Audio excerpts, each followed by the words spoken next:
حضرت انسان کو یہ سب اجازت ملی، کھلی چھٹی، کہ وہ تجارت بھی کر رہا ہے، زراعت بھی کر رہا ہے، ملازمت بھی کر رہا ہے، اور مزدوری بھی کر رہا ہے، پیسے بھی کما رہا ہے، تو اب دل و دماغ اس طرف چل پڑا، دل و دماغ لگ گیا، تجارت میں لگ گیا، اس میں منہمک ہے، صبح سے شام تک یہ فکر ہے کہ پیسے کیسے کماؤں، کتنا زیادہ سے زیادہ کماؤں، اپنی جو نفع ہو رہا ہے اس کو کس طرح بڑھاؤں۔ تو اب سوچ کا رخ جو ہے وہ براہ راست عبادتوں سے پھر کر اس دنیا کے کاموں کی طرف لگ گیا، اور اس میں بعض اوقات انہماک ہو گیا۔ انہماک اتنا ہو گیا کہ اب صبح سے شام تک وہی فکر ہے، وہی سوچ ہے، اللہ تبارک و تعالیٰ کا خیال کم آتا ہے، اور پیسوں کا خیال زیادہ آتا ہے، آمدنی کا خیال زیادہ آتا ہے، اپنے جو حاجات بشریہ ہیں ان کی فکر زیادہ ہے، آخرت میں جا کر کیا ہوگا، مرنے کے بعد کیا حالات پیش آئیں گے اس کی فکر کم ہے، اور اس طرف آدمی زیادہ لگا ہوا ہے۔ حدیث میں آتا ہے کہ ایک صاحب تھے، صحابی تھے، بیچارے تنگ دستی کا شکار تھے، فقر و افلاس کا شکار تھے، تو حضور نبی کریم سرور عالم صلی اللہ علیہ وسلم سے جا کر عرض کیا کہ یا رسول اللہ میرے لیے تو دعا فرما دیجئے کہ اللہ تعالیٰ مجھے وسعت عطا فرما دے، دوسروں کے پاس مال مویشی بہت ہے، میرے پاس کچھ بھی نہیں ہے، تو کچھ دعا فرما دیجئے کہ اللہ تعالیٰ مجھے بھی مال مویشی دے دے، میرے پاس بھی مال دولت ہو جائے۔ آپ نے دعا فرما دی، اب ہو گئے مال مویشی۔ اس زمانے میں دولت جو ہوتی تھی نا، اس زمانے میں دولت زیادہ تر یہ مویشی ہوا کرتے تھے، اونٹ، گائیں، بکریاں، یہ جس کے پاس زیادہ ہوتے ہیں بڑا دولت مند سمجھا جاتا تھا، تو ان کے پاس بھی ہو گئے، بکریاں ہو گئیں، گائیں ہو گئیں، اونٹ ہو گئے۔ تو اب کیا ہوا، اب ان کی دیکھ بھال میں، اونٹ گائے بکریوں کی دیکھ بھال میں اتنے لگے کہ اب صبح سے شام تک اسی میں مصروف ہیں۔ تو اب مسجد نبوی میں آیا کرتے تھے نماز پڑھنے کے لیے، تو مصروفیت کی وجہ سے جماعتیں چھوٹنے لگی، مسجد میں نہیں آنا مشکل ہو گیا، اس لیے کہ مصروفیت اس میں رہتی تھی۔ پھر کچھ دن کے بعد وہ اور زیادہ بڑھ گیا مال، تو مدینہ منورہ میں جہاں باڑہ بنایا ہوا تھا وہ کافی نہ رہا، تو مدینہ منورہ سے باہر جا کر کہیں جنگل میں بڑا باڑہ بنایا، وہاں پر لے گئے۔ اب جب وہاں دور چلے گئے تو پھر تو مسجد میں آنا اور زیادہ مشکل ہو گیا، مسجد جماعت پھر چھوٹنے لگے، اور زیادہ بڑا معاملہ تو ہوا کرتا تھا کہ بھائی 2-3 دن میں آ جاتے تھے مسجد نبوی میں حضور اقدس صلی اللہ علیہ وسلم کے پیچھے نماز پڑھنے کے لیے، لیکن پھر وہ 2-3 دن کے بعد میں آنا بھی چھوٹ گیا، جمعہ کو آ جایا کرتے تھے، پھر جمعہ آنا بھی چھوٹ گیا، اللہ بچائے۔ تو ایک مرتبہ نبی کریم سرور عالم صلی اللہ علیہ وسلم نے لوگوں کے پاس بھیجے، لوگوں کے پاس زکوٰۃ وصول کرنے کے لیے عامل جایا کرتے تھے، ان کے پاس زکوٰۃ وصول کرنے آیا کہ تمہارے پاس اتنا مال مویشی ہے، اس کی زکوٰۃ ادا کرو۔ تو انہوں نے کہا میں کوئی کافر ہوں جو مجھ سے ٹیکس لیتے ہو، یعنی زکوٰۃ دینے سے انکار کر دیا، اللہ بچائے۔ تو نبی کریم صلی اللہ علیہ وسلم کو جب پتہ چلا تو آپ نے یہ جملہ فرمایا کہ وما ينقم ابن جمیل الا كان فقيرا فاغناه الله ورسوله۔ ابن جمیل نام تھا ان کا، کہ ابن جمیل جو ہیں یہ بدلہ صرف اس بات کا دے رہے ہیں کہ یہ فقیر تھے، اللہ نے ان کو غنی کر دیا،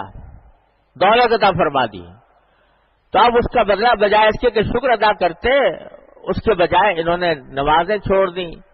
اور اللہ بچائے پھر زکوٰۃ ادا کرنی چھوڑ دی۔ اللہ تعالی محفوظ رکھے۔ اب یہ یہاں تک کہ پھر بعد میں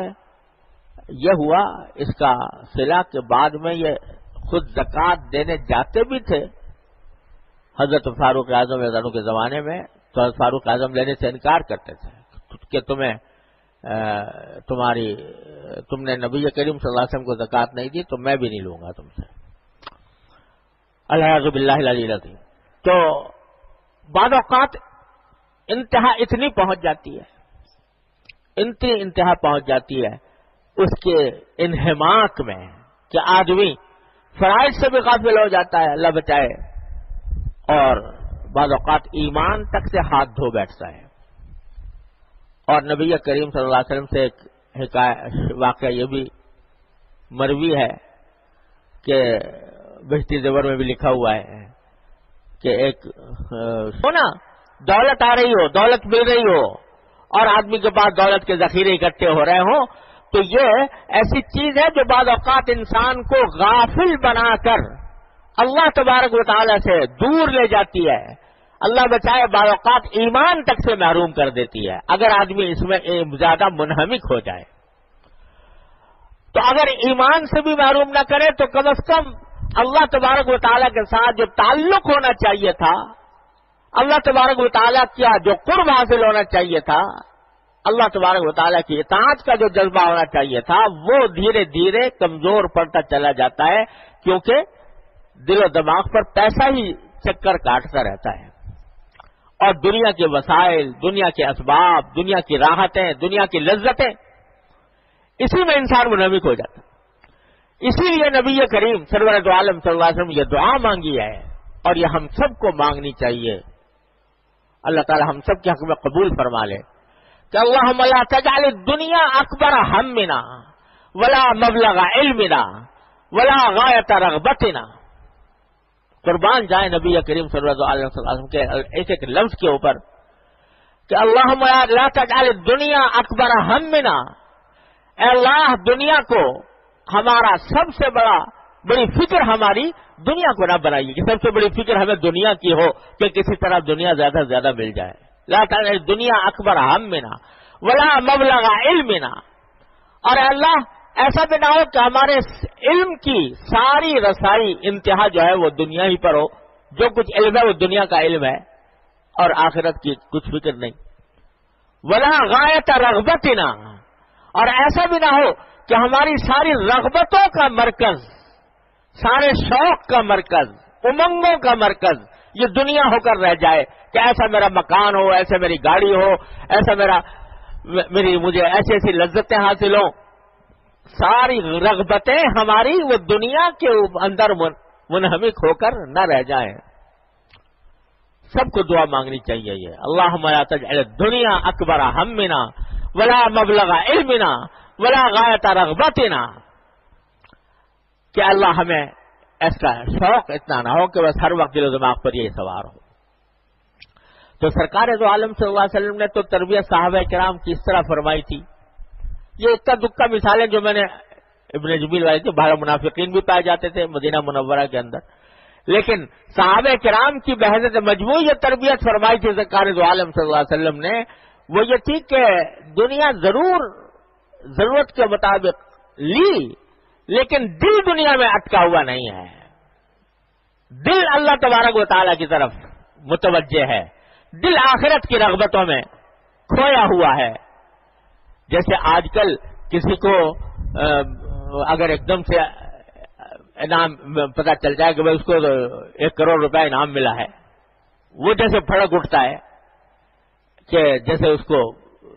جنت مل گئی۔ صحابہ کرام کے ہاں اس دنیا کی کوئی قدر و قیمت نہیں تھی، ان کے ہاں یہ تھی کہ خون کا فوارہ سینے سے ابلا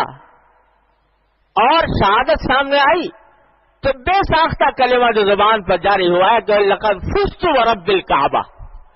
رب کعبہ کی قسم میں کامیاب ہو گیا، کیونکہ آنکھوں سے جنت نظر آ رہی ہے، اس واسطے فزت ورب الکعبہ۔